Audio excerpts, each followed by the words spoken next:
హల్లెలూయా. ప్రియమైన సహోదరులారా, మీరు చూస్తున్న ప్రతి వీడియోలో కుటుంబాల క్షేమం కొరకు, ఆరోగ్యాల కొరకు ప్రార్థిస్తున్నాం. ప్రతి ఒక్కరు చూస్తున్న బిడ్డలందరికీ నా హృదయపూర్వకమైన వందనాలు తెలియజేస్తున్నాను. మరి ఎక్కడ ఉన్నా, ఏ ప్రాంతంలో ఉన్నా, సజీవుడు రక్షకుడు ఆయన ఆశీస్సులు ఎప్పుడు కలగజేస్తాడు.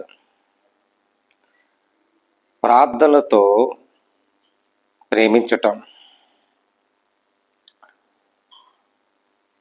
దేవుణ్ణి ప్రేమించి చూడాలంట.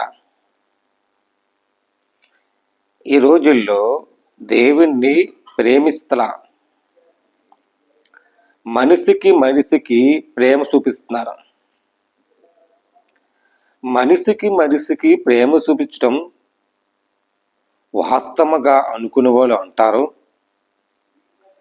దానికంటే అపరూపమైన దేవుని ప్రేమించటం, నన్ను వెతుకుని వారికి నేను వెతుకుద్దును, వాళ్ళ ప్రేమ చూపిస్తానట. దేవుణ్ణి వెతకాలంట. మనుషులు ఎక్కడున్నారు, ఎక్కడెక్కడ మన కష్టాలు ఆదుకుంటారో మనం వెతుకుతలేదా? అలాగే దేవుడు ఉన్నాడని తెలుసుకొని ప్రేమ చూపించే మార్గములో ఉన్నాడని మనం వెంబడించాలి. దేవుని ఎతకాలి. అందరినీ ప్రేమించడానికి వచ్చాడు. ఇక్కడ సామెతలను ఎక్కువగా ఒక మాట రాయబడింది. సామెత గ్రంథంలోని 8:17 వచనకెళ్తే, అధ్యాయం, నన్ను జాగ్రత్తగా వెతికిన వారికి నేను కనుక్కుంటాను.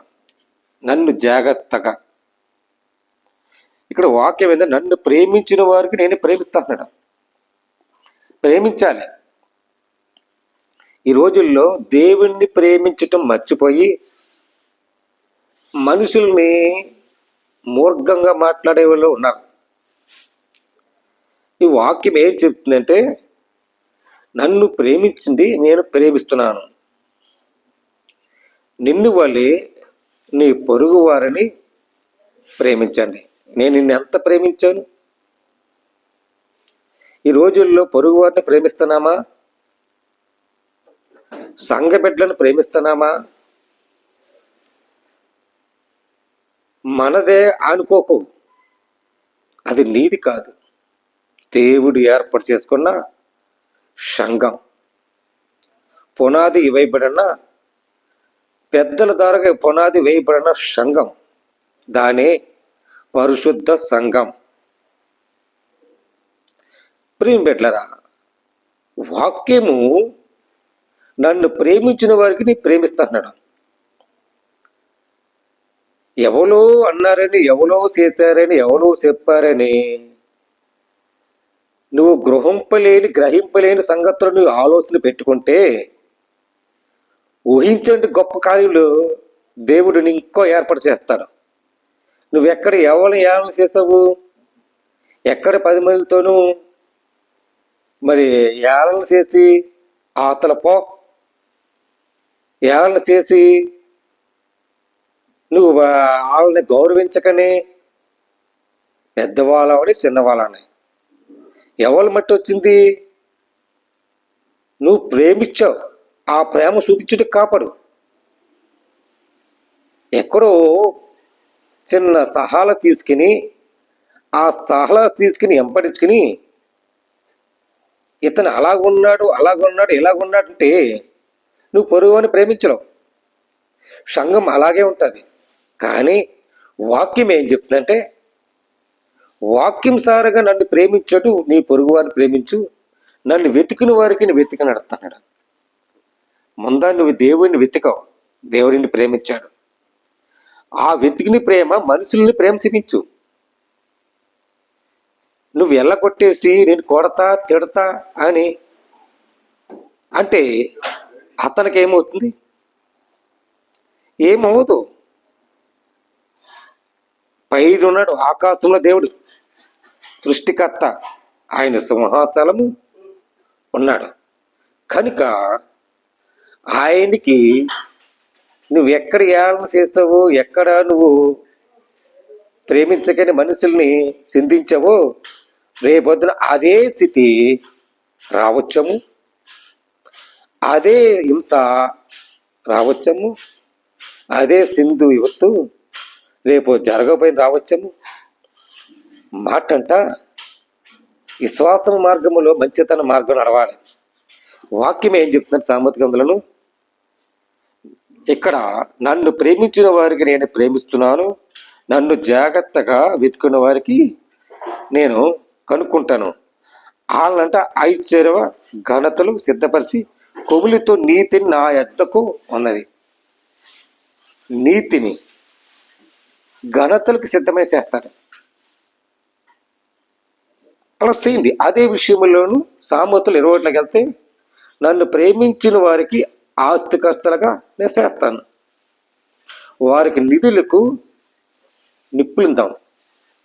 పూర్వకాలము నుండి సంగతులు సృష్టితరంభంగా ఈ కార్యములకు ప్రథమైన దానికి యెహోవానికి కలగజేశారు కదా. ఆది కాలమునకు మొదలుకొని నేటుకు ప్రకట గ్రంథ దాకా రాయబడి ప్రకారం ఉంది. ఆది నుండి వాక్యము దేవుడే ఉండను. ఈ వాక్యం ఏం చెప్తుందంటే మనం సంసరించాలి. అలా సంసరిస్తే దేవుడి మాటల్లోనూ మనం నేర్చుకుంటాం. ప్రియమైన సహోదరి సోదరులారా, మరి అదే విషయంలోనూ ఇంకో మాట ఉంది. 145:20 వెళ్తాం.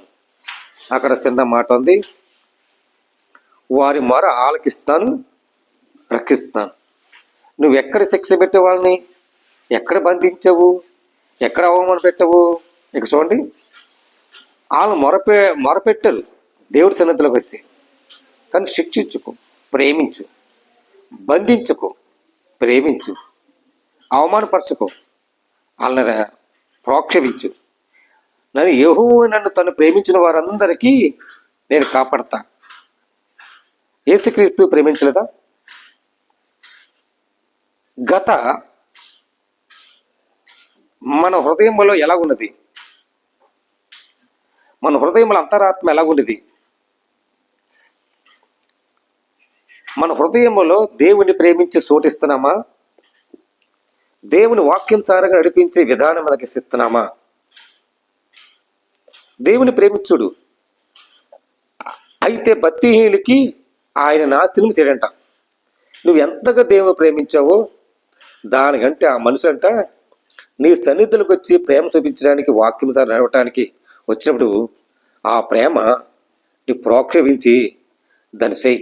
అప్పుడు ఘనతలను ఐశ్వర్యమును నీకు కలగ చేస్తాను. వాక్యం రాయబడింది. దావీదు భక్తుడు మహారాజు చేసిన దేవుడు ఘనతలు చేయలేదా? ఐశ్వర్యవంత చేయలేదా? అక్కడున్న ప్రతి ఒక్కరికి న్యాయము చేసుకుంటా న్యాయాధిపతులకు దేవుడే యెహోవా ఆయన తెలుసుకున్నాడు. ఈ రోజు దావీదుగా భక్తుల్లాగా మనం అంగీకరించే వాక్యముతో మరి అక్కడున్న సభ్యులందరికీ ఎలా ప్రేమిస్తున్నాం? దేవుడు నిన్ను హెచ్చుగా చేశాడు, అభిషేకించాడు. అభిషేకించిన ఆ అభిషేకం ఎదుటి వాళ్ళని అభిషేకించే రీతిగా రేపొద్దున పాలన మనిషిని అభిషేకించాం, పాలన మనిషిని న్యాయం ఇచ్చాం. అతన్ని నీతిని నీకు భూషణ కిరీటంగా ధరింపు చేస్తారు. ఎక్కడండి? పరలోకముట. ఇక్కడ మనం ఏమి కోయబడుతున్నామో, ఏమి ఎత్తబడుతున్నామో, ఏది ప్రకారం చేస్తున్నామో దానికి ప్రతిఫలమును పరలోకము ఉంది. ఇది వాస్తవం. ప్రేమించాలి. నీ కష్టంలోనూ ప్రేమించాడు. నీ కష్టంలో ఉంటే నీకు ఎన్నో సహాయం చేసుకుంటా ప్రేమించాడు. ఆ ప్రేమను వదిలేసి ఎవరో చేశారని, ఎవరు విన్నారని అలా చేస్తే ఏమైపోతుంది? దేవుడిని ప్రేమించలేవు. దాన్ని శాపం అంటారు. ప్రేమిటారా? ఇక్కడ చూడండి, నేను బతుకుని కాలమంతయు నా దేవుని కీర్తిస్తున్నాను, రాజుల చేతైనా నరుల చేతైనా రక్షణ కలుగునక వారికి నమ్ముకుంటున్నాను. ఘనతలైన రాజులైనా రక్షణ కలగజేయాలి. 10 మంది ప్రోక్షవించే రక్షణించేలాగా ఉండాలి. ఆత్మతో దేవుడు కోరుకునేది ఏంటంటే ఆయన ఎన్నటి మాట తప్పిన వాడు కాదు.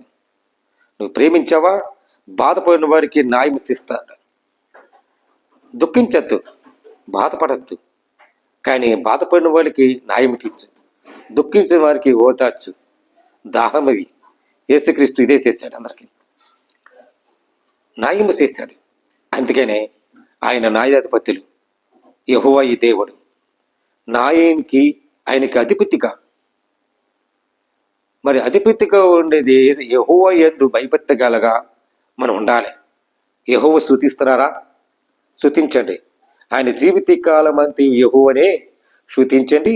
ఆయన గానములను వర్ధలించండి రాయబడింది. మరి అలాగా యాకోబు సంకల్పం చేసుకుని ఆయన మరి సమయంలో దేవునికి ఆశ పెట్టుకుని ఒక ధన్యుడు చేయలేదా? ఒక ధన్యుడవయ్యా. ప్రియమిట్లరా, ఈ విషయం మనం అందరూ తెలుసుకోవాలి. దేవుని ప్రేమించి చూడు, సంఘాన్ని ప్రేమించి చూడు, మనుషులు కాదు. ఈ బైబిల్ పెట్టుకున్న ముందు దేవుణ్ణి ప్రేమించి చూడాలి. అప్పుడు ఆ మనిషే నీ సంఘానికి వచ్చి నిన్ను ప్రేమించట్లు, దేవుణ్ణి ప్రేమించట్లుగా నిన్ను నీ పొరుగు వారిని ప్రేమించట్లు నేను నిన్ను శాశ్వతమైన ప్రేమతో ప్రేమిస్తున్నా కనుక చెయ్యి విడబావును వాక్యం లేనిది. ఈ విషయం మన అందరూ తెలుసుకోవాలని ప్రభుపక్షముగా వందలా తెలియజేస్తున్నాను. దేవుడి మాటలు దీవించి ఆశ్రయించిన కాక ఆమె. ప్రార్థన చేద్దాం. ప్రేమగల తండ్రి, కృపగల దేవానికి స్తోత్రాలు.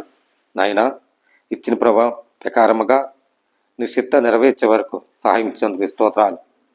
ఈ వాక్యము ప్రభావ నన్ను ప్రేమించిన వాళ్ళకి ప్రభావాలు నిత్తానన్న తండ్రి జ్ఞాపకం చేసుకోండి, ఆశ్రయించు. అనేక బిడ్డలకి ఈ వాక్యం సారగా నడిపించి క్షర్మ తెచ్చి అనేక బిడ్డలకి అలా హృదయంలో ఎలా ప్రేమించాలి, మనిషి మార్గం ఎలా నడవాలి, దేవుడి ప్రేమేంటో తెలుసుకోవాలి ప్రభావ. సహాయం దయచేయమని క్రీస్తు యేసు పరిశుద్ధాత్మ పెట్టమని ప్రమ తండ్రి. ఆమేన్. ప్రైజులండి. God bless you.